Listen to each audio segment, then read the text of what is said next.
everyone. It's Michael and Matt and Ruben from Bullion Now, bullionnow.com.au, bringing you Friday. Friday. Officially. Unreal. And I'm here. I've made it. Yeah, what happened to you last week? Oh, you wouldn't read about it. After being consistently under the weather, I got even worse. continue to be under the weather.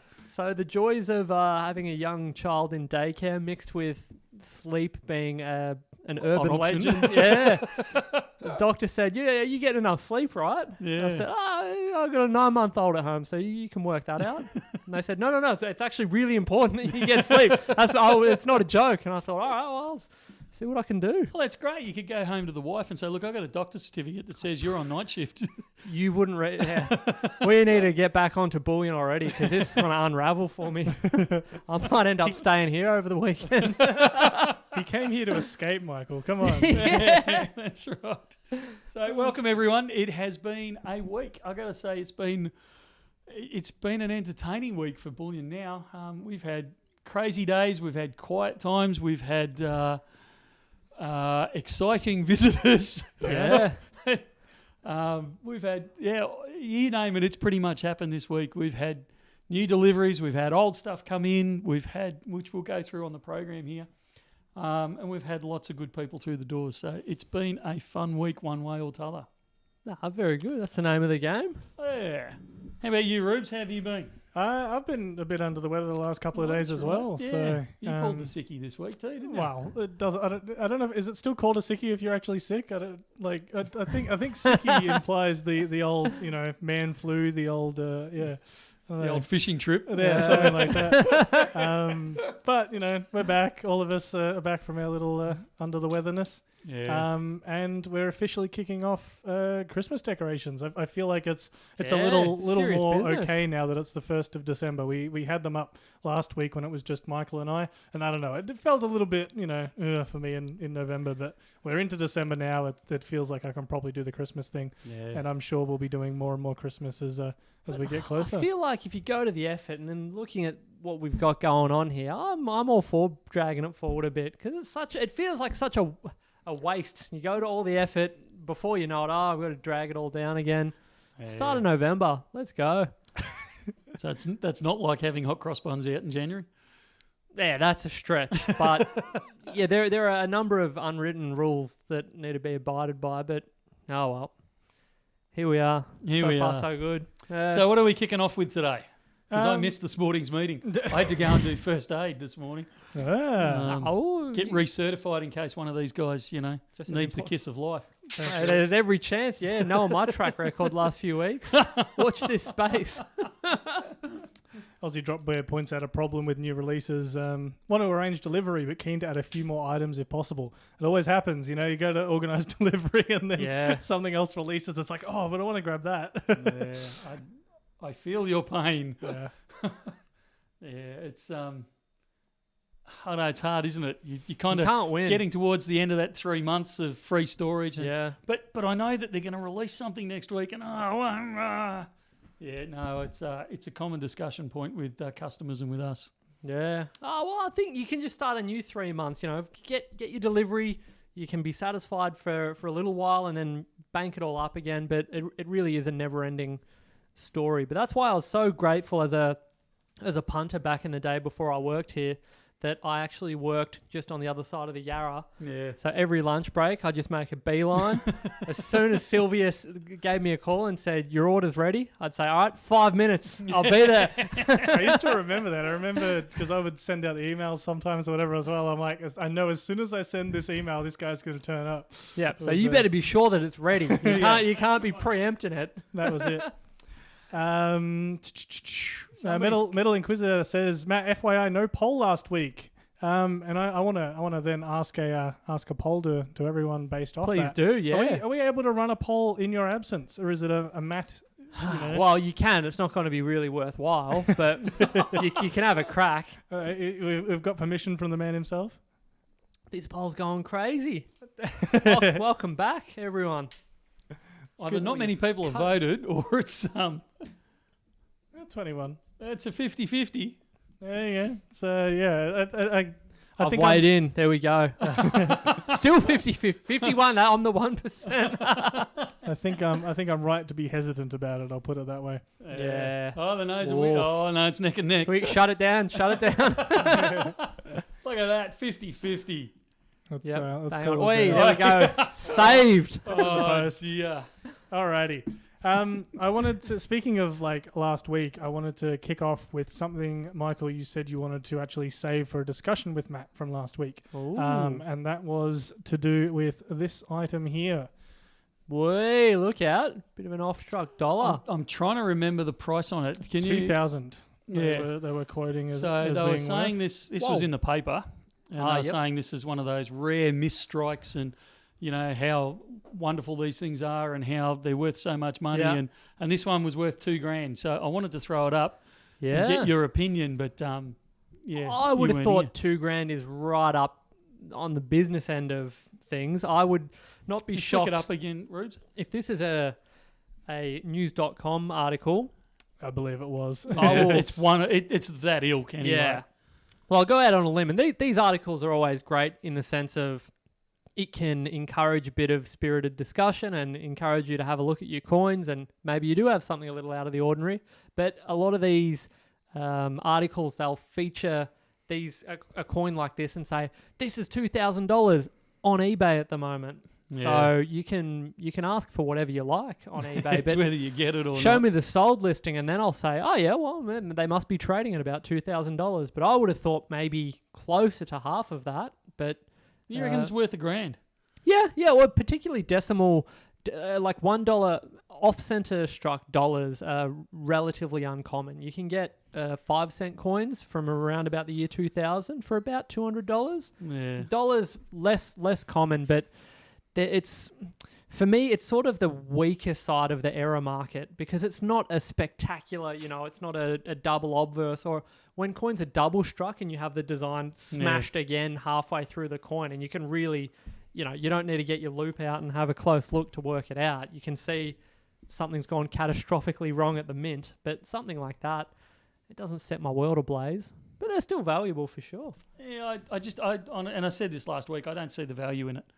I think this one really is in the eyes of the beholder, and I think they're stretching it. Oh yeah, I would say even $1,000 stretching it. I would have put it in the $200 to $300 range. In fact, I probably would have put it in the $10 to $20 range. But realistically, I think it's more the $200 to $300 range. It is a very interesting market because you're right. A large part of it is in the eye of the beholder, and it's a niche within a niche when you're starting to look within a niche. Exactly, it's really, really a narrow market, and a lot of the people that are in there are really passionate, but also pretty discerning when it comes to that sort of thing. So they're not just going to throw heaps of cash at any old thing. It's got to be fit in line with what their focus is. But you're right. I think Australian errors in particular, are an astronomically highly valued part of the market. Whereas you look at the US mint, you can get absurd errors in that $10, $20 range where you have the wrong denomination struck on the wrong coin. I saw the other day PCGS put up it was I think one of those Eisenhower dollars, but struck out on nickels. Or a portion of the design was put into each of them. You put it all together to make the coin. And I thought, you can tell that the staff are just unwinding. Maybe it's an official Friday. Just taking it easy and doing some interesting things. But some of the errors, you're right. It's a bit much at times. Well, that's what I was going to ask. Is there just more? Do you think there's just more of those errors or whatever in some of the American currency or whatever potentially, or is it just that Australians are more interested in those kind of error coins and so therefore we buy them up faster and the values are higher? Possibly a bit of both, and perhaps, and I don't have any inside knowledge at the US Mint, but perhaps their quality control isn't quite as stringent as the Royal Australian Mint. Casey says US Mint is hot garbage, and I think they're allowed to say that because I'm fairly sure they're American, so it's not like... Well, there you go. I've got word from an American saying maybe that might be the problem.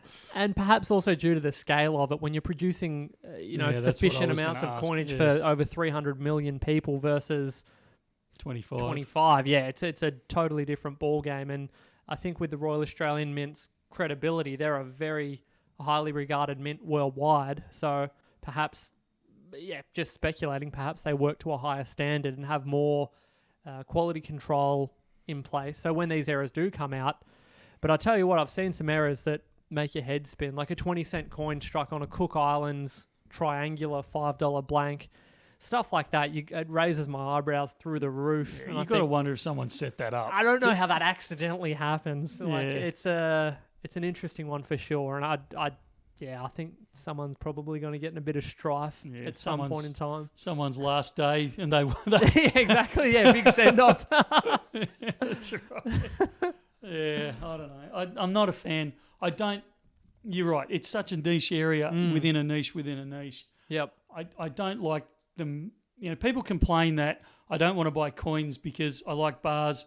You know, I know what I'm going to get from them. It's always spot price. It's easy. It doesn't matter what condition they're in. Yep. It's very discerning. Like you don't have to have any real knowledge. Yeah. This, not only do you have to have a knowledge of coins, you know, is the 2005, what's the mintage on a 2005 for a start? Yep. You know, because if they've only produced, I don't know, 1 million that year and you've got one that's struck that badly, then it's going to be worth far more than, you know, in 1990 where they produced how many 100 million of those? It was a humongous number. 90 million, something like that. You're right. You know, like you really have to be discerning.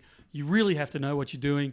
And then you really have to be able to take the temperature of the market as well, because will this one, there's only 20 of us that are going to fight over this. Yep. You know, is this one that's going to light everyone's life on fire, or is this just, you know, well, everyone else is going to think it's garbage. So it's a real hard one, that one. Yeah, and it's one of those things that you are absolutely entering an area where you will take a serious haircut if you are in a rush to sell it as well. If you are saying, I need quick cash in a pinch, I need to liquidate this, you're really going to struggle to get top dollar for it. Whereas you're right, if you've got a Perth Mint kilo cast bar, you walk into Bullion Now, throw it on the table very gently. Yeah, I was going to say, not literally, please. And you will be getting spot for it. So you're right. But I guess it scratches a different itch, that type of thing. But I must admit that even for me, I tread with caution in the errors market, because it can be fraught with danger if you're not well versed in it. The only error I go near is the dollar mule. The mule, yeah, that's cool. That's an iconic easy one. Yeah, it's like the 1930 penny of the error market. And I still think it's a bit undervalued, but that's probably a discussion for another day. Yeah, it's because you've got 1,000 of them. Well, not quite. I mean, they reckon there's only somewhere between 200 and 400 in existence. Which no, it's more than that. It's about 6,000 for the 2,000 mule. No, is it really? Yeah. Well, what am I thinking of? I don't know what you're thinking of. It's been a big week. Maybe you're thinking of overdate threepences or something. I don't know. But you're sure it's as high as 6,000? Yeah. No, I'm fairly confident. Yeah. I'll have to Google that later. Yeah, someone double check it for us. Someone fact check it. Yeah, take a poll. Right. But even things like that, right? That's based on that's a guess, what exactly it's based on what's available in the market, and it's sort of dealers putting their heads together, and based on what they can see, you need to extrapolate that and come up with a figure. Whereas, they were never released to the market. They basically came through the Perth casino. Exactly, and that's the thing. So if you're the gentleman who was, you know, feeding hundreds into the pokies and cashing out straight away, that would be the most reliable source that I could think of. Yeah. But even I love going down rabbit holes, as I'm doing now. What's to say another bag of them didn't go to a bank somewhere, and the bank manager saw it, recognised it, and thought, I'll squirrel that away. That'll be my retirement fund, and just doesn't say anything. Yeah, that's so right. it's, look out. Got my tinfoil hat on. We're off and running. Mad Dog Joe, 100. Ordered some Somali elephants. If they have a bit of toning, as you suggested is possible, does dunking bullion into tarn-off affect what I get on the secondary market and affect the finish?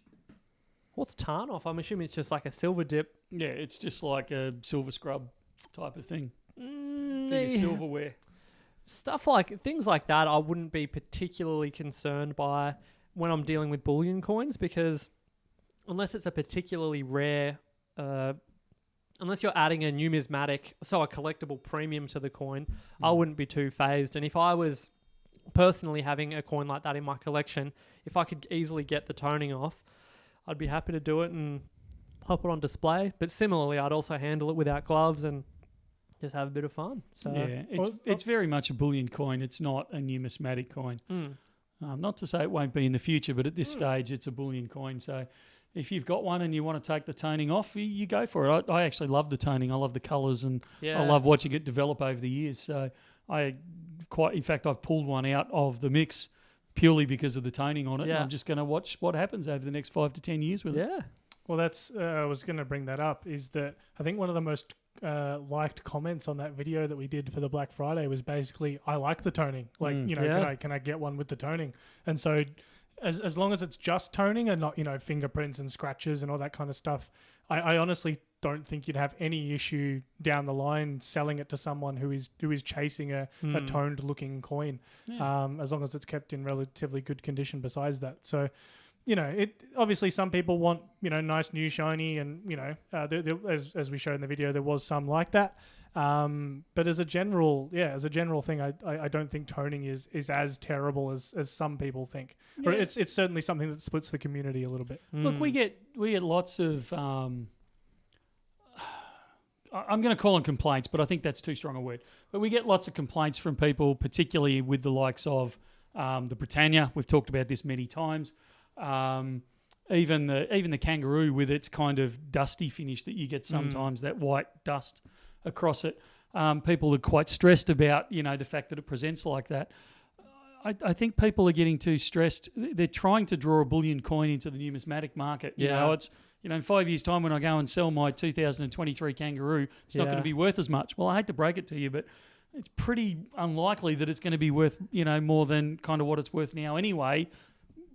Bearing in mind there's going to be spot price movement between now and then. Even with the memorial obverse, you think? Well, that's probably the only twist that could possibly make it. But even then, I mean, how many? We haven't got mintage numbers yet, but how many? It'd be huge. How many of those have they produced this year? It'd be horrendous, the number. So, I don't think it's going to be. It's not worth any less whether it's got that on it or not. It's different if you've bought, some collector coin. That's a completely different story. But with your general run-of-the-mill bullion coins, I actually like them more when they've got those tonings on. Not so much the white spot, that's ugly, but when those tonings start to develop, just some of the it's living art because it does change over time, and I think it looks great. Absolutely. If only there were a way to artificially tone your coins, and someone had made a video on that. Ruben? Yeah, what's going on, Rubes? Yeah, it's a little shout out to a TikTok we did a while ago, where we did actually do just that. Let me see if I can find it. There we go. Yeah, Mad Dog's got a follow-up there with, you guys won't be happy that I cleaned 560 of the 1966.50 coins. Look, I'm on the fence with the 66.50s. There's very few of them that are collectible. They have to be in pretty much proof condition before they're collectible. So I don't get stressed. We get some in that are some of the grottiest, muckiest things you've ever seen, and we get others in that people have cleaned so they are shining bright. I like them both because I think it's an interesting part of our history. I actually don't have any opinion on them. I'd be curious. I was thinking about this earlier today. These are the things that keep me up at night, aside from a screaming baby. May as well do something like tonsillitis, but yeah. I wonder who was responsible for the decision to produce those with 80% silver, because I was thinking about it. The pre-decimal coinage prior to that was they reduced it from 92.5% to 50%, and then decided to jump to 80% and then remove it altogether. So I wonder what the setup was there, how that conversation went, and how much of a goose that person looked like when it became apparent that the silver content was worth more than 50 cents. Yeah, but what was the 50 cent the equivalent of? In terms of it would have been. Oh, you're killing me. A shilling was. Yeah, I can't remember. I'm waiting for you to do it. Because I'm seeing them 5 shillings. A crown. A crown? Yeah. So how much silver does a crown have in it?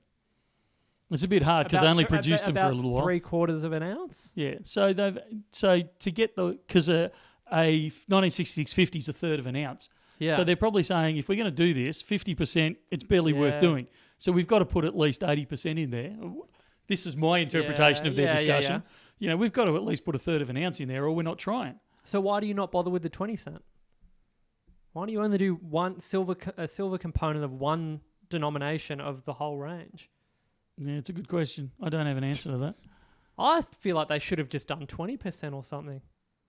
I think they should have just either gone all in, Yeah, or not at just all, whole hog. Yeah, and just gone. No, none of them are going to have silver in, or we'll work out a component for each one. But obviously, at that point, the decision was, I'd say, the manufacturing cost of it, between the manufacturing cost and the silver cost, if they put in an 80% amount into the 20-cent piece, would have been a similar setup, probably even more so. Yeah, a ridiculous amount. So I'd say. I mean, it's hard to know. I mean, we're going back 50 years, but probably longer when the decision was made. Yeah. So who really knows which way they were going to go? But I'll find out who was responsible. We'll get him on the show. They're still alive? I don't know. I'll figure it out. We'll roast them. Yeah, why not? What else we got, Rubes? Before we talk about anything else, I think we need to give people an update on the tiger snakes. Lots of people asking about those. Yeah, with the legs. With the leg privy. I actually don't have an update that I'm aware of. I think we're waiting for the silver. I think the gold are here, but the silver aren't. Oh, can we see them? I think that's... Have we seen them? No, nobody warned me beforehand. I haven't brought them down here. Oh, come on. So I might be wrong, but I think there's like 400 boxes sitting in my office. There's not, but there's boxes in my office, and I've got no idea what's in them because I haven't had a chance to go through them yet. So it's possible. It could be Monday. Big release. I hadn't heard that they'd arrived, if it makes any difference. I know there was a couple of other things that have, but I hadn't heard that those had yet. But yeah, hopefully coming soon. Lots of people chasing them. Yeah. What else have we got, Rubes? We have... I wanted to take a quick look at a product released out of Germania recently. Oh, yes, Somebody's got please. fighting words up there. What's going on? I view Kiwis and Aussies as the same thing. Oi. That's not unreasonable. I don't think that's a stretch. Someone... if I was from the US or Europe, I'd say... Well, I got people think the accent is interchangeable. Yeah, well, I was in a British pub about a month ago, and I got accused of being a Kiwi. Really? So I called him a Scot, and he wasn't at all impressed. Well, that's what I mean. I was going to say, there's similar comparisons that we could draw. I tell you what, the guy next to him who was a Scot was even more pissed with me. Anyway, Germania Mint moving right along have shown off a product that is going to be at a Beijing coin show. Oh yeah, that's on. I think that's on at the moment. Yeah, why aren't we there? We should be streaming from there, That's from right, the boss floor. Well, I mean, Mate, shouldn't you? You should have organised this. Yeah, Unreal. I'd like to apologise. Check your calendar next year. I should have just booked the tickets without asking. But they've got a product that I thought was super sick. People can still hear us, so I'll love this. we can talk about it. But just look at that. It doesn't even look real. They've done a job. They really have. It really reminds me that design of like a tattoo of a dragon or something. Just the use of colours and whatever. That really pops. Yeah, no, they've done a good job there. And quite limited mintage. It's definitely heading down that kind of numismatic line. I think the pricing's pretty numismatic as well, absolutely. isn't it? Is it? Yeah. That's 8.88 ounces. Do we know the pricing on it? I don't. I just know that they're... Well, they only made 88 of them as well, so that's already going to... Yes. Well, I thought it was 888. It's only 88, is it? They did 888 of the 88.8 gram variety, but that was the 8.88 ounce variety. Yeah, so, to be honest, I'm seeing kind of varying things on it. I saw somewhere say, I think, 222 or something minted, so I don't know exactly what they're doing, to be honest. Just long story short, I don't think we're going to be able to get our hands on them. Yeah, no, we're not bringing those in. But which I'm disappointed about because I would have grabbed one of those. Yeah, they're super cool. There you go. Someone's got it there. So 88 of the 8.88 ounce and 222 of the 88.8 gram. Why would you do 222? It'll be auspicious for something, I'd it's suggest. A quarter of 888. I don't know. Who knows? What? I'm just connecting dots. It's probably 22.2% of 100. Exactly. There you go. Something to think about. But no, super interesting to see a coloured cast bar. I just, kind of an interesting splice between the two. Yeah, that looks great. It almost looks three-dimensional, doesn't it? It does, I don't know if that's just the artwork or like the way it's presenting on a bar because of the curve of the bar, or whether it's kind of a design they've gone for. But it really has that 3-dimensional to it. No, absolutely. And yeah, they actually, they kind of do this a little bit with almost a splice between two different styles. We've got their gold minted bars that are actually cast bars instead of minted bars because they come in the packaging, but they're a cast bar. And we've actually got hopefully some more of those. I think they're actually up on the website now if you have a look. But we should be dropping a video on those later today. So keep an eye out for them. But yeah, if you wanted to see them, I think they actually are already up on the website. But yeah, so they kind of do that cross between, and I think it's cool, kind of best of both worlds. Someone was asking before if coins, rounds, or bars were more popular in Australia. Yeah. Yeah, that's an interesting one. It's becomes a very subjective thing, I think, and each holds a different place in someone's collection, whether they are putting together a collection. But see, you also have people like one of the chaps we met in Sydney is putting together was doing a collection of, I think it was 10-ounce bars, and he was showing us photos on his phone, and he just had almost 100, I think, different. Yeah, it was a lot. Every brand I've ever seen plus extras, and I think he was going for 100 different 10-ounce bars. So there are so many different ways you can put together your collection and objectives that you can set out to achieve. So I don't know, if you had to speculate, which would you say is more popular, Michael? Just off the top of your head. I don't think that's a fair question because they are different things. It's like saying which is more popular, cars or tractors. Well, it depends. What are you using them Cars, for? easy. Yeah, well, that's probably you're probably right. That was a dumb. You get where I'm going. Like they're kind of pitched. They're two different markets altogether. Like if you're coming in to buy, I just want bulk amount, cheap amount, then you're going for bars every time. You're not going to go for coins unless you're after 1 ounce in size. Whereas if you want something that's got a design on it that looks pretty, that you're going to go down that coin line rather than a bar. You and I quite frequently say, we're coin people, but I love collecting vintage bars. Yeah. So I have a collection of bars that I wouldn't part with. I'm as attached to those as I am some of the coins I've got. So, I think it's an unfair question. I think it's a fair question. I can get on board with it. But you're right. They are vastly different. It's the poll is if you had to pick one. That's what it comes back to. It's the equivalent of being in the States saying which do you prefer, a car or a gun? Okay. I can't relate, but I get where you're going with it. Yeah, different functions for different items, but yeah, I'm gonna take coins if I had to pick one. But yeah, you're right. It's like asking to pick between your kids. Oh, that's easy. So let's not go down that line. Let's not go down that line. Yeah, it's fairly easy for Matt.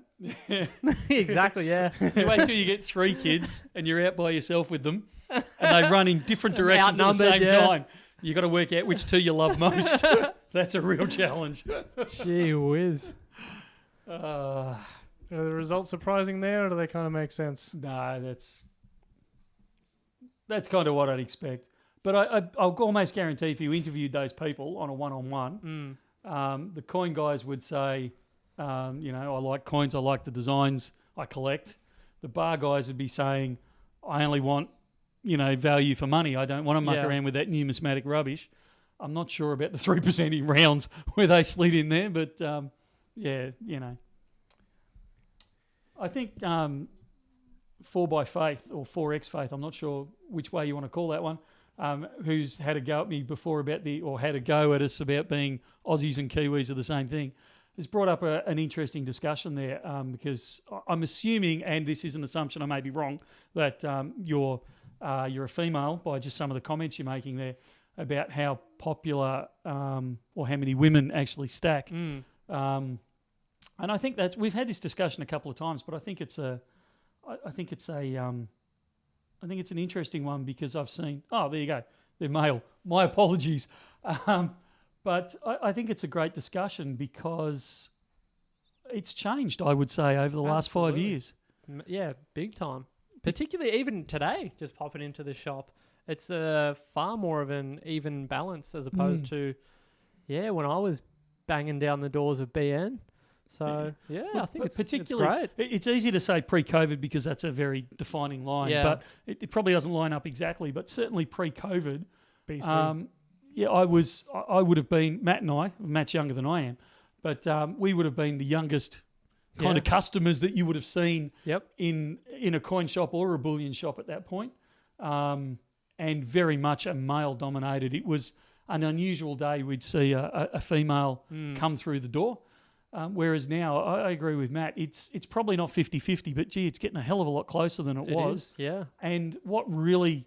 I'm stoked at that, but what really excites me is the fact that we're seeing a lot younger.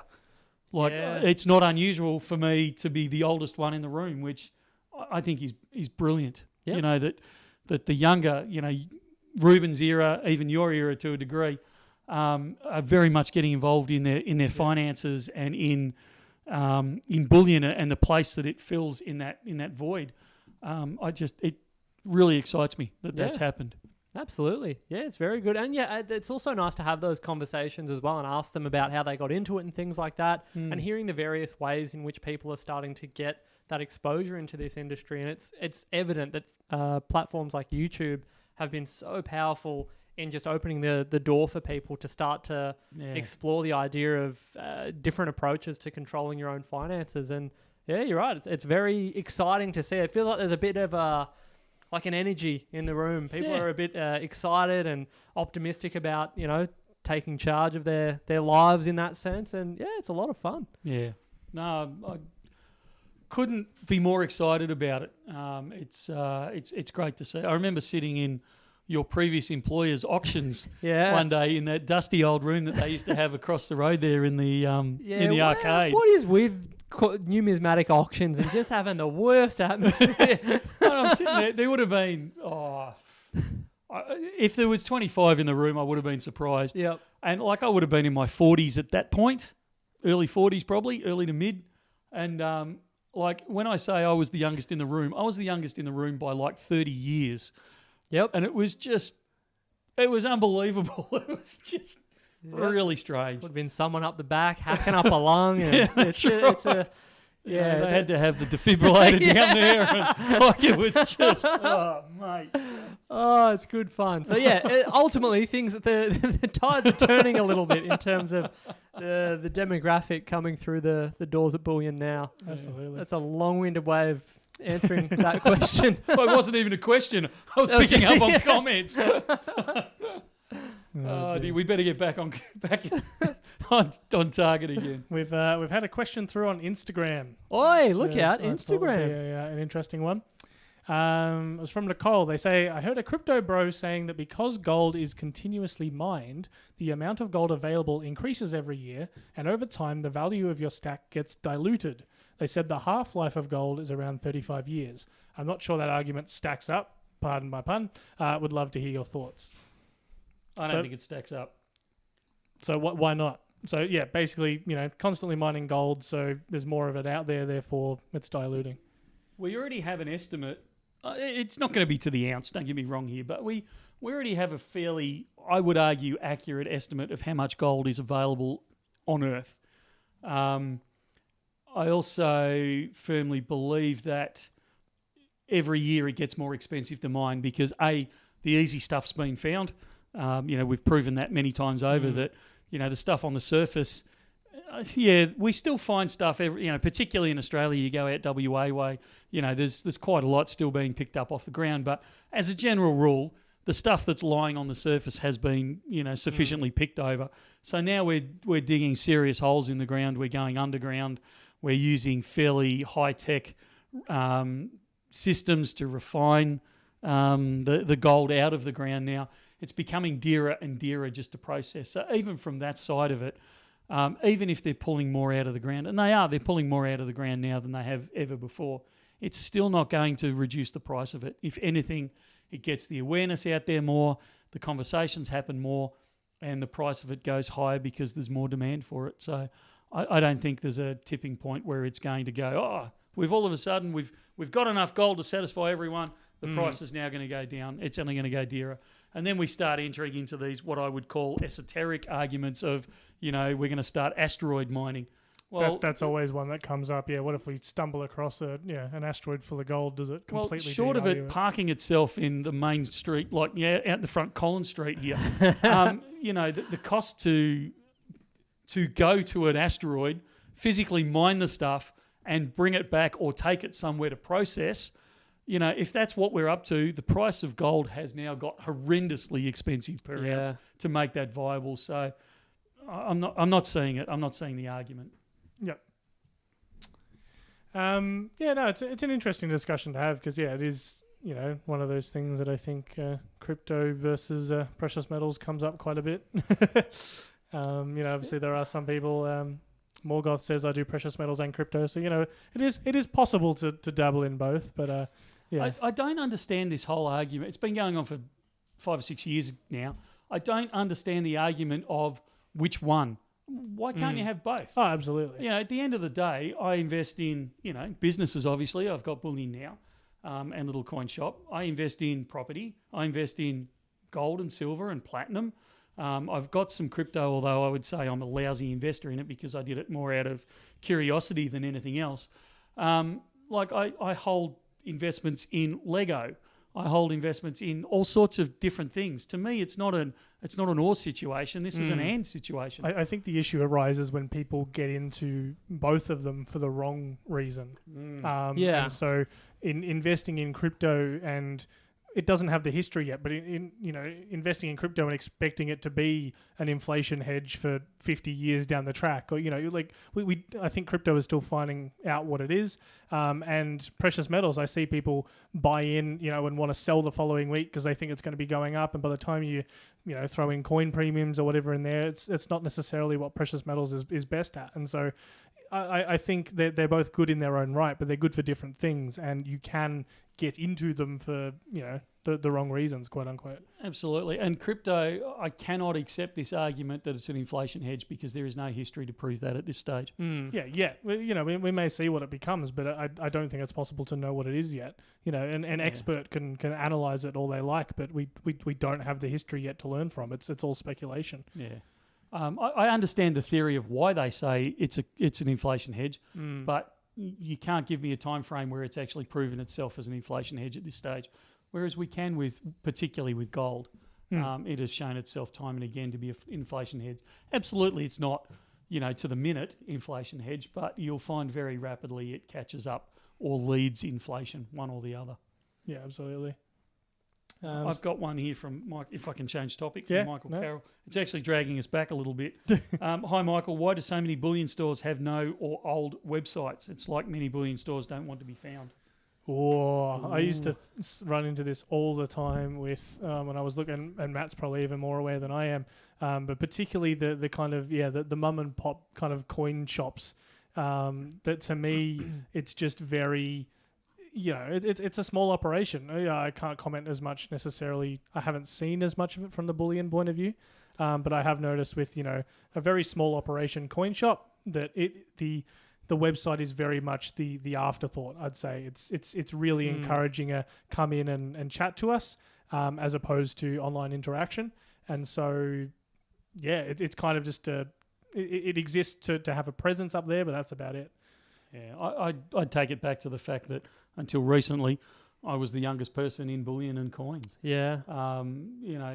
You're talking, even I struggle with those new fandangled things that these teenagers do. Like live streams. Yeah, that's right. Nuts. So, I think we are seeing it change because there's a lot of bullion dealers now that have very good, very modern, up-to-date websites, and they're getting very techno-savvy as those younger generations are migrating through the bullion industry and the coin industry. Jeff's comment there, my local coin shop owner said he doesn't want to deal with it. He makes enough money without a website and he likes his little business. Oh, look, and I fully support it. You've got to have a reason to want to. If you are getting enough customers through the door, if business is churning over, Some people are happy with that. I got to say that the hassle of dealing with, because most, not all, but probably 2/3 of our online sales are shipped. The hassle that causes, the cost of that operation, I completely understand why people say, actually, we don't want to be bothered with that. We make a good income from people just walking through the door, buying and walking out. Yeah. We don't have to, pick it. We don't have to pack it. We don't take the risk of shipping it interstate. Yeah, insuring it and all that. Yeah. All the hassles that it comes with. I mean, we have, give or take, we have half a dozen people in our dispatch centre.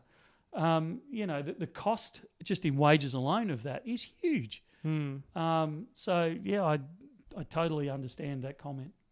And I guess also the other thing is, as that comment suggested, there are plenty of people that don't necessarily have the objective to take over the industry or become a huge major player.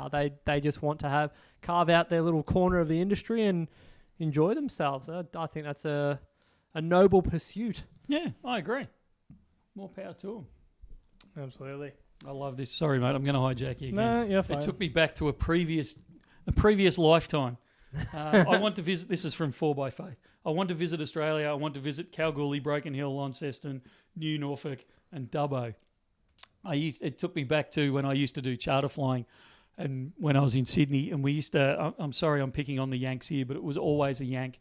They'd come in and they'd say, "We want to charter a plane. There's half a dozen of us. We want to go down the Great Ocean Road." Bear in mind, we're in Sydney.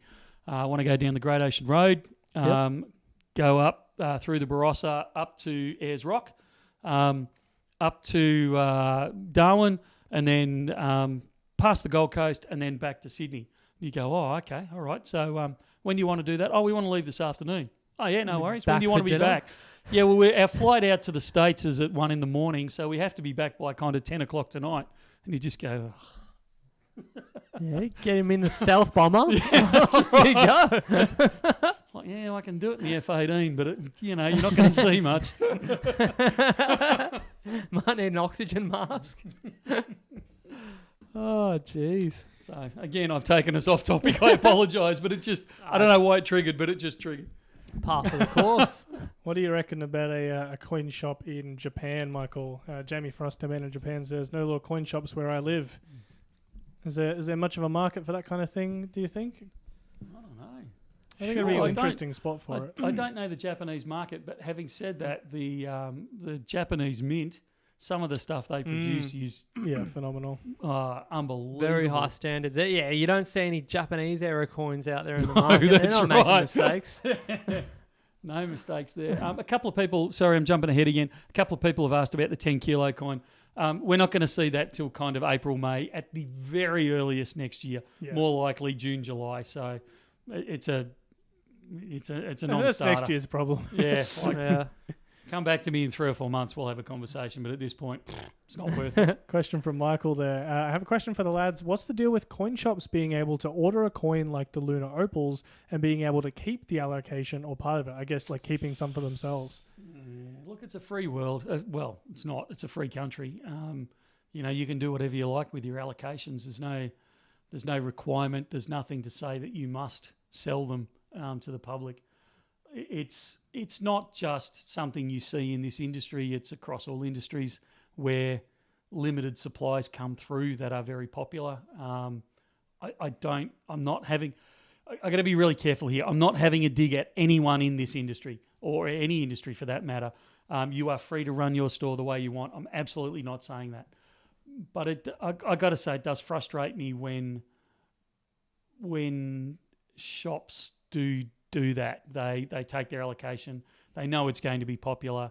They sit on it until it goes, doubles in value and then release the coin. I understand the attraction of that, particularly as a business. I don't like it. I don't think it's right. And I got to say, again, I'm not pointing the finger at anyone, but I got to say, Ruben and I did a video before the Tiger kicked off saying effectively that, it's going to be released at a recommended retail. Perth Mint don't say you must charge this, but they kind of give us, we kind of take guidance from the Perth Mint as to kind of where you should approximately pitch it with any of the coins they release. And we said at the time, please don't chase this coin in value. It's going to go up in price fairly quickly. People are going to try and scalp it. Businesses are going to try and scalp it. Just be patient. If you can't get it on the initial release for whatever reason, wait a couple of months and you'll actually see it'll start easing back again. And I noticed that several of the... You're choosing your words carefully. I am. Several organisations involved with Bullion have started reducing their prices on some of their Dragon releases already. So causing the change you want to see, potentially due to some annoyed flack from the end customers. I think this is one of the reasons we started this channel. Yes, it's there for advertising and all that sort of stuff as well. But one of the reasons was to educate and to lift the hood on the industry of some of the practices that, they're not illegal, but geez, guys, really? So it's good that those conversations are happening and we're seeing that impact. We've seen the price of buybacks. A lot of people are getting more for their buybacks now than they were, 5 and 10 years ago, because we're talking about the fact that we pay spot, because we're making people aware that that's kind of the normal price that it should be. And also at the other end of the spectrum where, don't accept that people are price gouging, for want of a better term. Actually hunt around and be patient and talk to your bullion dealers and seek out the ones and support the ones that are, providing those services and not trying to take that extra money out of the industry, out of your pocket. Yeah. Someone was asking this before, Michael. Are premiums at a high at the moment? Like talking about, what's changing. Are premiums high at the moment? Have they been higher in the past? Are we going to be moving back down? No, we usually say premiums don't move much, and they don't historically move much. They have moved of late. I would say to a large degree it's a justified move. This isn't a move. Sometimes we see, like at the start of COVID, things like that, where premiums moved quite a lot because people were taking advantage of the increased demand and lack of supply. This time round, I would argue, and I may stand corrected, but I would argue it's more an inflation move.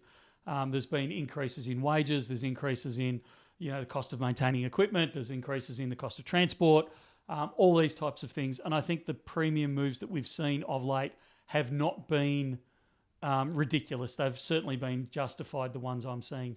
The downside of that is I don't think they will ease back. I think these are the premiums that are here to stay. Yeah. Matt. Yes. I want to get you ranting a little bit. Hit it. What do you got? You brought up a topic with me earlier today. Oh, I did. Why did I do that? Can I get you ranting about that one? I think that'll make for some interesting discussions. I'm not going to rant too hard. Don't rant too hard. I did actually run it by Michael. Run it by Michael, and he said it was okay to talk about it. So well, it's. I think it's a highly contentious issue at the moment. So with regards to upcoming coin releases, next week the Royal Australian Mint are coming out with yet another anniversary coloured $2 coin set. So in 2018 they did the 30th anniversary, a 12 coin set in a presentation folder, and at the time I was managing a coin shop in Sydney, and the release was a flop. We ended up trying to sell them for $60, so significantly below the RRP. And as the years went on, it's interesting. It's a very interesting market, the collectible coin one, because it can often be a few months or even over a year down the track that all of a sudden people start to realize, switch flips. It's like, hang on a minute, that was an interesting product. All of a sudden, let's start buying them up. And all of a sudden, they now consistently sell for over $800, these particular sets. And we are now in the 35th anniversary year of the $2 coin. And we will soon be seeing a 14 coin set of the exact same style. So reissues of previous coloured $2 coins. And something that I just found to be very interesting, and I think has got a lot of people chatting in a spirited manner, is the recommended retail price for these sets is going to be $235 for... What were the original ones, the 30s? 75? 75. is a bit of a jump, isn't it? I feel like it's a bit of a jump, I wouldn't have thought, and a lot of people have speculated that surely the cost of production hasn't gone up that high. Absolutely, there's inflation to factor in, but even looking at like bullion coins, the premiums and things haven't gone quite to that extent. I wouldn't have thought. I can see your point. I can also see the other side of it, which is that the market is clearly red hot, and I don't think it's unreasonable to then acknowledge that and have that reflected in the price, because already coin dealers are being offered up to $1,000 to pre-order the sets. So the RRP is $230. People are offering $1,000 just to secure the set. So in that sense, they've underpriced it. So I guess it's a good example of how fascinating that industry can be at times, and similarly how potentially fraught with danger, as we mentioned with the Dragon releases, when you make decisions based purely on a fear of missing out, when noise in any industry is at an all-time high, that's probably an important time to take stock of where you're at in your journey and your collecting and things like that, rather than just going into the mix blindly and starting to throw cash around. I think it's unfair to compare it to the... I know it's only 5 years later, but I think it's unfair because the industry, like we said right back at the start, the industry's changed entirely in the last 5 years. So we're now... There's far more interest in the industry. Big time, There's far more... Like, it's a different industry to what it was 5 years ago. Yeah. I don't think 230... Like, take away the fact that 5 years ago they released a 12-coin set. Let's say they just came out with a set of 14 coins. Yeah. Or the Perth Mint came out with a set of 14 coins. Yeah. I don't think $230 is an unreasonable ask on a 14-coin collection. Even on coins that are just copper nickel? No. Yeah. It's irrelevant what it's made of. When you move into the collector market, it's irrelevant what it's made of. You've got to move away from this thought of, there's only X amount of ounces of silver in it or gold in it or any of those types of things. Yeah. Because if we start doing that, we're going... put that mindset in me. Well, yeah, but it's your fault, Michael. It depends what you're going for. It's, as I keep saying, it's the equivalent of valuing the Mona Lisa at the cost of, 4 bits of wood, a bit of canvas and some paint. Yeah. Like, it's, you're not buying its content. You're not buying the metal content. You're buying the art. You're buying the collection. You're buying the story. You're buying the stir that it causes you. So I think they just price it at whatever they want then? Can they just say, well, yeah, okay, it's $1,000? Well, at the end of the day, I think they could. Yeah. I think it'd go gangbusters still. But what I would like to see more of is, because we are very fortunate with the Royal Australian Mint, and a lot of people get passionate and upset by it, but I think we're a very fortunate country with both the Perth and the Royal Australian Mint in terms of the quality that we have access to. And one of our occasional viewers, A Culture of Currency, is based in the US, and he often makes comments that he wishes the US Mint would put in just half the effort that he sees from the Australian mints. And I think sometimes we get a little spoilt in that sense, that we have access to all these world-class collectibles in both bullion and numismatic, and sometimes we forget that a lot of research and technology goes into these things. But what I would like to see is more emphasis on progressing it rather than retrospective reissues. Yeah. I want to see more creative, more interesting. Give me a coloured $2 coin with a holographic component or something, or continue to push forward, which is what I think the Mint is renowned for. And getting the circulating coin of the year award for the honeybee coin, I think is a great reflection of how far the Royal Australian Mint is ahead of other mints in that regard. So I think, I want to see more in that sense rather than... But to be able to do more, they need to be able to have the funding for it because they're self-funded. This is true. So by charging, and I know you're flipping out over it, and I get it, but by charging $230 for that, they're able to actually take some of those funds, some of those profits, because they will be making absolutely a profit out of this. So they can take those profits and they can actually use it for R&D, so they can produce more of the honeybee coins and things like that. So I the more I think about it, the less of an issue I have with a 14 coin set for $230. And it's funny you say that because as I was discussing this at length with Ruben this morning, I reached a very similar conclusion. But it's just something that I think the market initially has had a tough time getting their head around that. But I think you're right. As conversations such as these continue to be had and people take the initial perhaps knee-jerk reaction out of it and think about it, it's probably actually a good thing because I think you're right. It's a positive reflection of the current state of the level of interest in the market. And whilst I know I'm often an advocate for the long-time collectors, but as we've discussed in the past, people that then say, all right, I'm bowing out of collecting, I can't keep up. I suppose for every one person that does that, there's probably 10 or 20 more people coming into it that are excited and enthusiastic about it. So hopefully it's sustainable though. Yeah, but particularly when they're producing these higher quality, in this case sets, but higher quality coins that are receiving, positive responses from the public, positive responses from the media. It's only good for the collector market or that industry as a whole. So, like I said, the more I think about it, the more I if you said to me, Ram are producing a 14 coin $2 set, coloured, they're charging $230, I'd probably go, actually, that's probably about where the market sits. I think it's only because the last one 5 years ago was marketed at 70 that everyone's going, Yeah, I think you're right. Shouldn't it have been more gradual then? No, I don't think it should.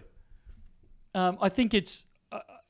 I think the problem is more along the lines of all those people that are complaining are the ones that wanted to buy it at 70 and sell it at 800, and they're going, "Oh, well, that's not fair. They're selling it for 230." Yeah, you're only complaining because you're not getting it, so you can flip it straight away. I think you've just hit the nail on the head in a big way. That's you're right on the money there.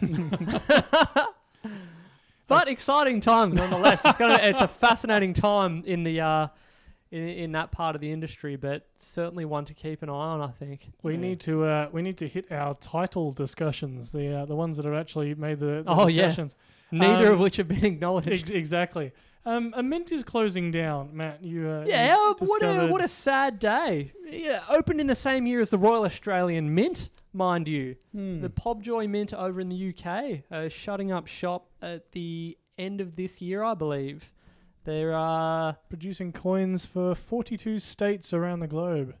That's massive, and they've certainly been around a while. My understanding is they also produced the first ever investment platinum 1 ounce coin. Oh, wow. Yeah. I didn't know that. As well as the first ever titanium coin.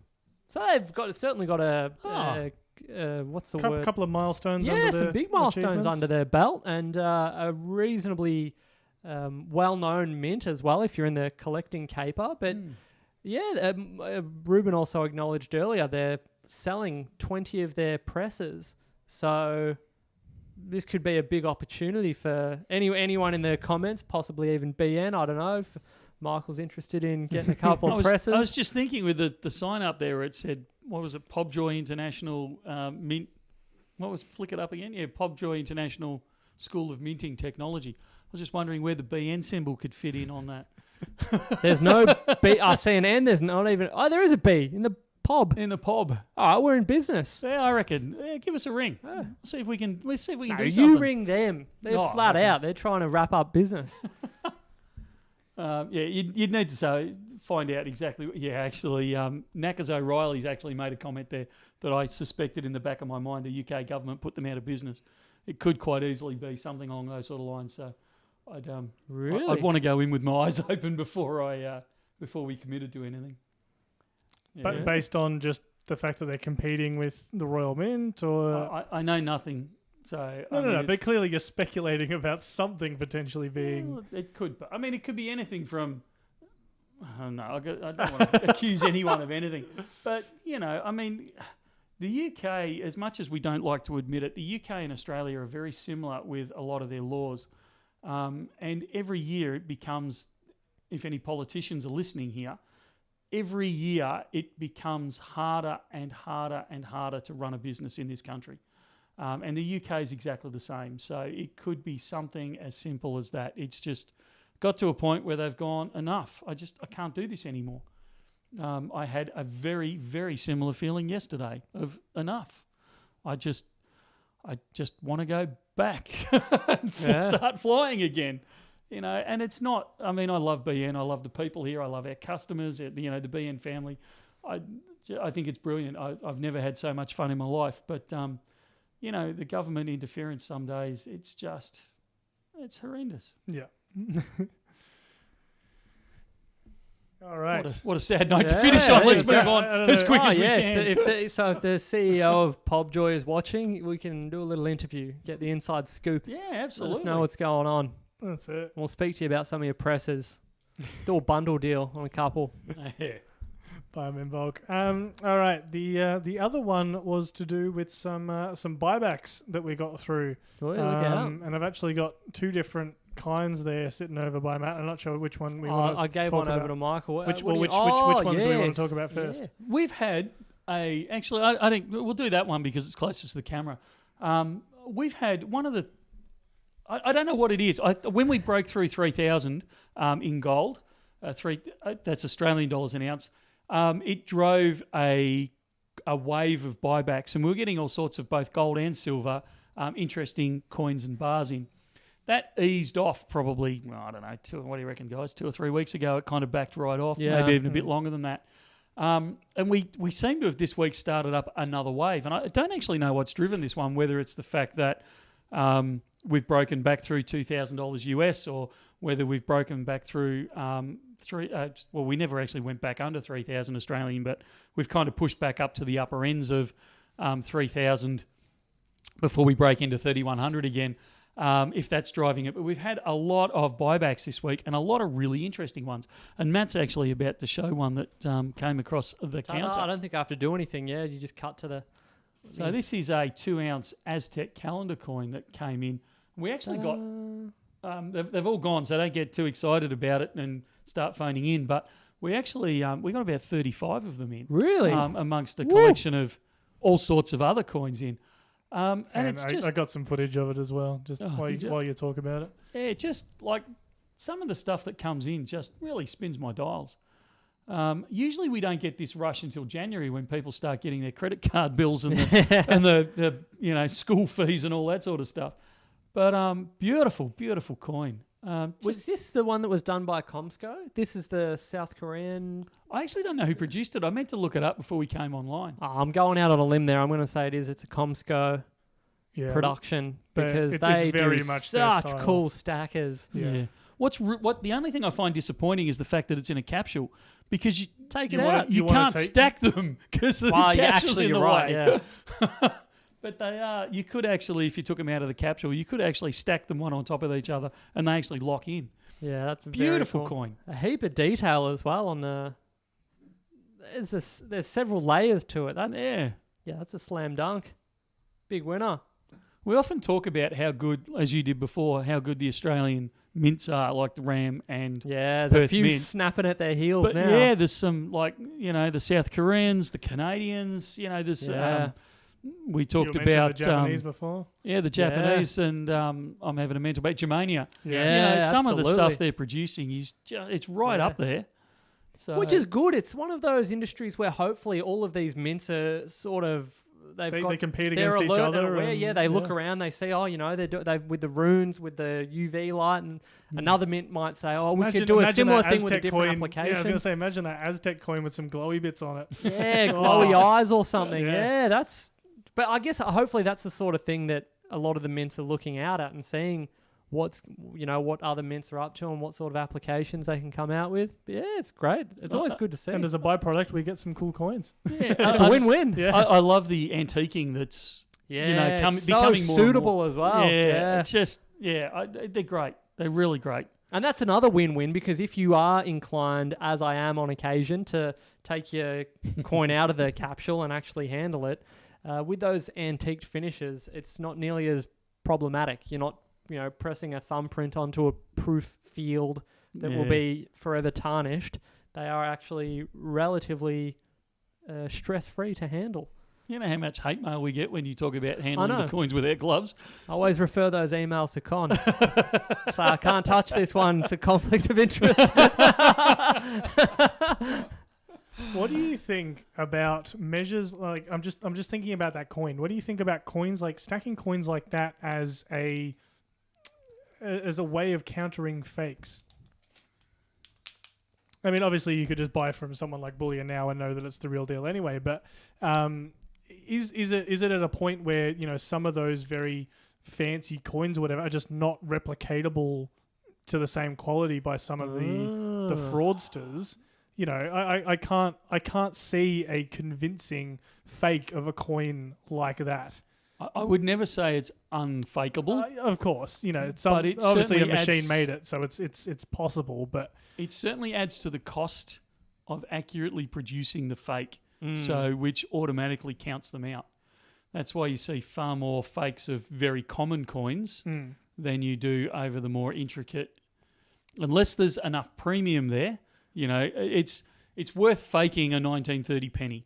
Absolutely, because you know you're talking tens of thousands of dollars even for an ordinary fake. Yeah, if you can get it across the line. Whereas, you know, why would you bother faking a Perth Mint silver kangaroo? Even though I have seen it done, but why would you bother faking it when it's only worth, you know, $40? Yeah, it's a bit of a stretch. Yeah, so I think you're right. I think putting these intricacies or differences in. Well, I wonder if it's a form of a security feature, essentially. You know, kind of like the trident and the lock on the Britannia. Yeah, that's great. It's something intricate that is just makes it that little bit harder to reproduce. But I think even just a coin with a lot of detail performs that same function. Or having a Royal Mint coin covered in milk spots. Who's going to make a fake covered in milk spots? Why would you do it? So that's there, because the Royal Mint, I got to say, full marks to how they do the security features. Yeah. So you're telling me there's now an extra security feature? It's actually it's all a matter of perception. Yeah, yeah. I've never seen a milk spotted fake. Think about it, lads. Well, it's how we used to tell a real maple exactly, from a fake. And they went and fixed it. Yeah, insane. You wouldn't read about it. Speaking of maples, yeah, segue. The other, you know, kind of exciting buyback we got is a whole stack of. Do you want to stick these under camera? Yeah, I've got a. Oh, you've got one here. I think. Even better. That's one we prepared earlier. So we got a whole stack, and when I say a whole stack, I don't know, Rubes, did you happen to count? There's 500 of them, or just multi-hundred? Yeah. So many of them that we had to get a trolley to move them around. I'll put it that way. Of 2012, they all 2012, right? I haven't gone through every single tube, so I can't give you an exact. But as far as I'm aware, all the tubes that I've opened have been 2012s. Royal Canadian maples, and they are in remarkable condition, considering that I don't think the 2012 had the no, they don't have the lenticular lines or any of that kind of so hoity-toity stuff. So these would have been fakes. They're not milk spotted. Well, exactly. It's madness. Luckily you got an XRF, but gee whiz. So they're not fakes, by the way. I want to put that in there. But I'm gonna before everyone gets excited, I'm gonna go out on a limb and say there will be some in there that are milk spotted because it's just what they did. But yeah, that's right. I actually, having said that, and I hadn't joined the two together till that second, I didn't see any in the few that I've checked out that were milk spotted. I was amazed by their condition because obviously someone's bought them all, never opened the tubes and just stuck them straight in their safe or however they store them. And then the next time they saw the light of day, 11 years later, was when they brought them in to sell them. Stop the presses. You've got one. Teeniest. I don't even know if this is going to be a stretch to even get you to see this, Ruben. On the just above the number 5, you see that tiny little milk spot. There you go. I'll count it. Okay, so they might have milk spotting on them. Well, there you go. No, that's proof that it's legit. So anyway, they'll be online. I'm blaming Adam for this one. So those that don't know, Ads is in charge of our stock control. And he slipped them up onto the web at buyback prices, which...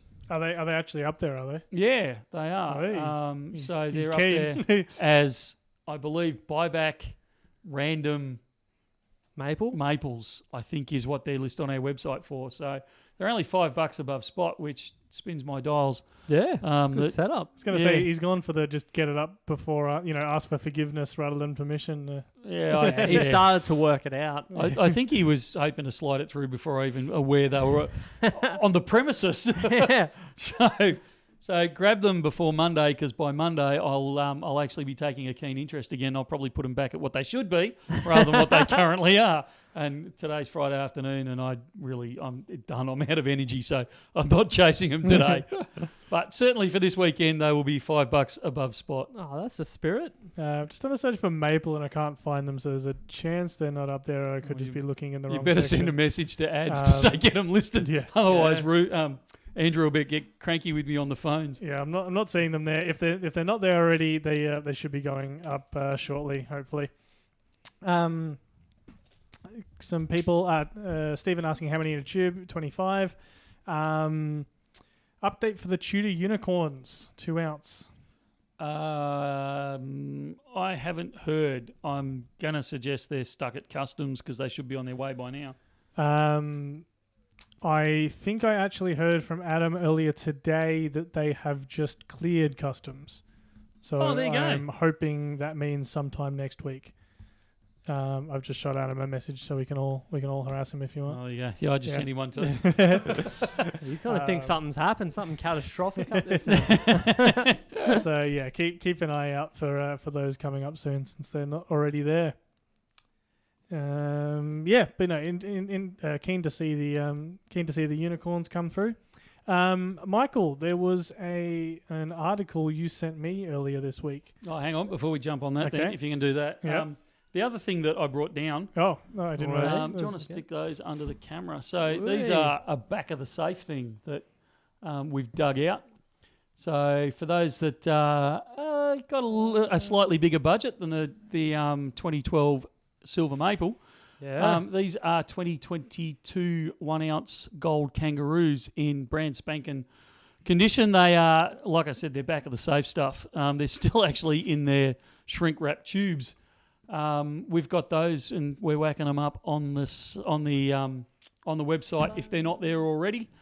And I think we're doing them at some silly price. I don't know what's got into Adam today. I think he's listed them at $80 above spot. Yeah, I'm pretty sure it's $80 above spot, which is like a 2023 kangaroo. I think is $100 or $105 each, and these are last year's design. So grab those before I gather my wits. The maples are up. The maples are up. Yeah, good stuff. So they're just a couple of things, 2 buybacks that came in, or 2 different types of buybacks to highlight those. One just a few of, one heaps of. And there's some getting close to the end of the year, so we're starting to rat through the back of the safe again, and all sorts of things are popping up. So actually keep an eye on the website over the next couple of weeks and into the new year, because you're going to find all sorts of odds and sods. There'll be 3 of some coin appear on the website because we've cleaned it out and found 3 of, I don't know, lunar mice or something silly like that's been hiding out the back. And knowing us, for 3 of them, I don't want to sound arrogant or rude with this, but when we find 3 mice, it's not worth going, oh, these are worth more. We could put the price up. It's like, just get the flaming things out the door. Just put them on the web and let them go at whatever we charge. Rolling Stone gathers no moss. That's right. Whatever they were kind of released at, just get rid of the things, just move them on. So you may find all sorts of things coming in. Brooke, I believe the 5 gram Wonka bars are going either at customs or just been released from customs, because I had that conversation just before I came on to the live stream. So look out for those in the next week. We should have them available too. Yep. Didn't even know these were coming in. Yeah, the maples come naked. But if you only buy 1 or 2, the chances are the guys are going to put them into a capsule for you. But, they come raw in a tube. So assume that they're going to be capsuleless and you won't be disappointed. Exactly. Bring up this article? Yeah, why not? Let me it was quite a long article, so I've pulled out a couple of things from it, but I'm not sure if it's exactly what you were wanting to highlight. So let me know if there's something specific you wanted to grab out of it. Okay, for our overseas viewers, Armaguard is the national cash transit company. So any high value or cash being moved around for the banks, ATMs, all that type of stuff, it's done by Armaguard in this country. And they're after an injection of funding after merging 5 months after it merged with rival Prosegur. Yeah. It's kind of in this article that you sent me, Michael, on the financial review. It basically talks, basically why are they going out of business? With how much cash is in circulation and things like that. I did want to highlight your favourite politician, a certain Jim Chalmers, comment that was working closely with Australian banks, the RBA, and industry to ensure Australians can continue to access cash. I find this really disturbing. It's for those that don't know, Armaguard is owned by Lindsay Fox, who's an Australian billionaire. Actually, a really nice guy, but that's kind of not where I'm going with this. But I very rarely feel sympathy for billionaires. I actually feel sympathy for him in this case because it's a bit like, they've kind of been cornered to a large degree. They're the last man standing in cash in transit companies. They are the only one that can move cash around. And as our society, for better or for worse, becomes more and more cashless, they're in a dying industry. So they're saying, well, you guys want this service, you kind of got to support it. And we're not supporting it as a country. Now, we can argue back and forth about whether it's us as consumers, whether it's the banks, or whether it's the big bad government, who I don't have the time of day for. All these types of things are very valid comments, but at the end of the day, one of the lines in there, I'm pretty sure it's this article that says it, where there's never been as much cash in circulation in this country as there is now, and yet the cash in transit company is going broke. So, and they reckon within 6 to 12 months, if they don't get an injection of funds, that they will have to shut the doors. So my question is, where is all this cash? If we've never had so much cash in circulation as we have now, where is it? Why isn't it being used? Is it being used, just not being transported in a formal capacity? Well, if it was being used, it would have to be transported. Like, follow the line. You've got cash in your pocket. You walk into Bullion Now. You deposit it with us. We take it down to the bank. We bank it into our bank account. Yep. They have to then send it back to their cash sorting facility, whatever that is, and so Armaguard do the transit. So fairly quickly, those notes go through and coins go into the system and are transported somewhere by Armaguard. Do you think it's perhaps a factor or a component of this whole story is that there are a number of people in this post-COVID world that have an emergency fund in cash now and are more inclined to have reserves of physical cash? That was one of the things I think I pulled aside out of it. The decline in cash payments has come despite the value of banknotes in circulation hitting records last year, as people stuff it under their mattresses for emergencies such as natural disasters or telecommunications outages, which I thought was a little bit can crop up from time to time. That's it. That there is a few more things like that have been popping up recently that I think would be causing it. I can't see it. Okay, so there's 25 million people in Australia. Not the quantity that, yeah. What? Give me an average here. So what do you reckon people have got stashed under their mattress? $600. So let's call it $1,000 Sure. is the average. Yeah. 25 million by 1,000 rubes. Count me here. I need a calculator. There's too many zeros in this.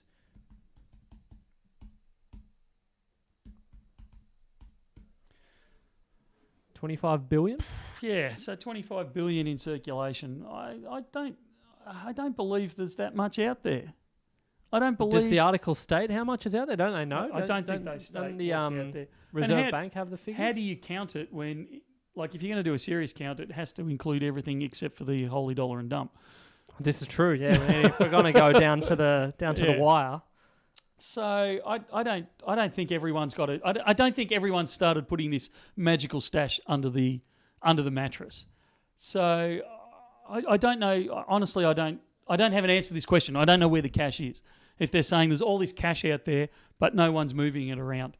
And the banks are limiting how much they're giving out. Yeah. And yeah, it's an interesting one. Talking to fellow business owners, they're saying that, in their average businesses, their transactions where, 10 years ago, 70% of the transactions were cash and 30% were other. It's now completely reversed and, in fact, gone further. They were saying, probably 20% of my transactions are now cash. Yeah. Everything else is just on the touch. So I don't see it. I think we're stashing the cash. I don't think we're using the cash. I don't know where it is hiding. I don't know why they say there's all this cash out there. If I put my tinfoil hat on, I would say that they being banks, government, are hoarding it rather than your average punter out on the street. And I think that we're also complicit in all of this because we aren't using. I know people are going to jump on me here because a higher proportion of people that are watching this are probably the ones that are using cash. But I think more and more people are not using cash. So, and more shops, because again, talking to fellow business owners, there's not a large amount, but more and more of them are saying we actually don't accept cash anymore. There's a comment from Greg Clark there along those lines. One of my favourite local cafes in Adelaide has just gone cashless. The owner said that the bank has just made it too difficult, inconvenient and expensive to handle cash. And it is. Look, even from our business perspective, the amount of resources that we pump into looking after cash. Don't take away from this that I'm getting to, go cashless, because we're not. That's certainly a large part of our business is staying in cash, although we do offer other alternatives. But it's absolutely, we're seeing a decrease in the use of cash. Part of me, the bean counter side of me almost supports that because it's far easier for me to deal with a bank transfer, far cheaper for me, far more accurate for me to deal with a bank transfer than it is to use to process cash through the system. Yeah. So I get it. Funnily enough, just before we came on stream here, I was actually discussing this with some of the guys in the office, and they were saying a lot of the restaurants in our area are now saying it's a 2.5% surcharge for card. Yeah. It's a 10% discount for cash. Oh, really? Yeah. So I'm wondering if we're at a turning point where people, certainly a larger part of our community, is going to start trying to swing back towards the use of cash. I think if that were to be the case, you have to, and this is, I'm shooting from the hip here. I'm just thinking out loud. So I think when it comes to cash, and I'm inclined to use cash when it's convenient, as in, that is to say, if it's a round figure transaction. If it's $15 and over $20 note, no problems. If it's $13.25, I'll use my card because despite loving coins, I don't want a pocket full of change for the rest of my day. So use round figures, I'll use more cash. Round it down to the nearest multiple of 5, and I think we will see cash soar like an eagle once again. So you reckon we ditch all the coins and just go to notes?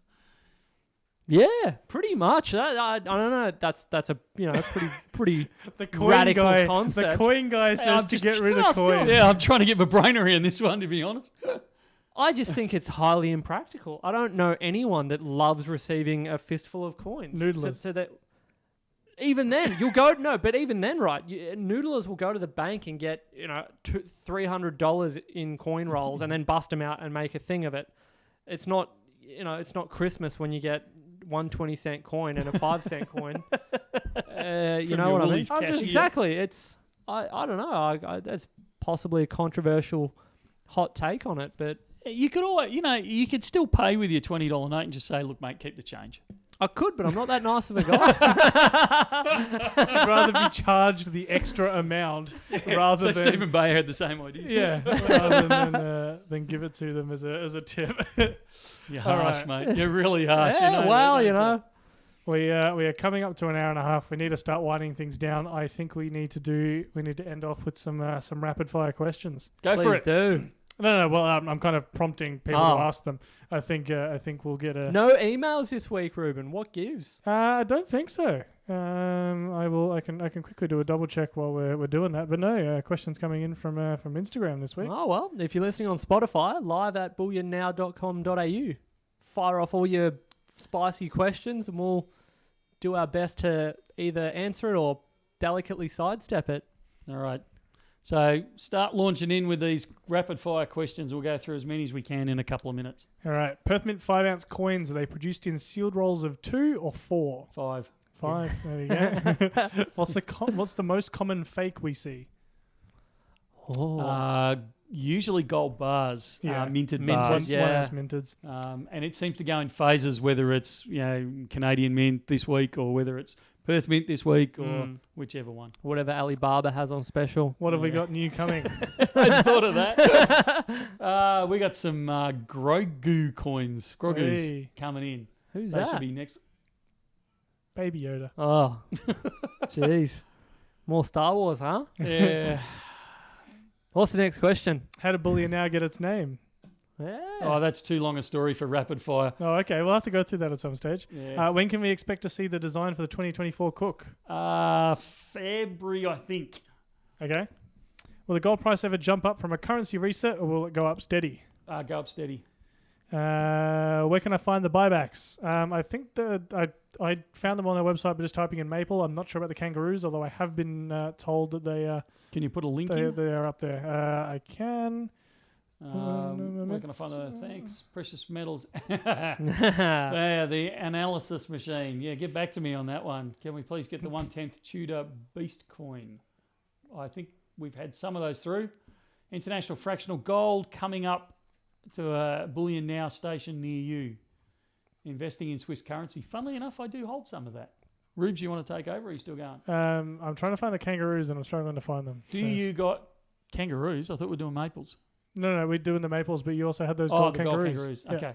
They may not be up yet. I just know they were getting ready for it. Do you guys personally stack? I speak for all three of us when I say yes. Yes. Can you explain the Perth Mint Singapore gold problem? Not in 3 seconds, no.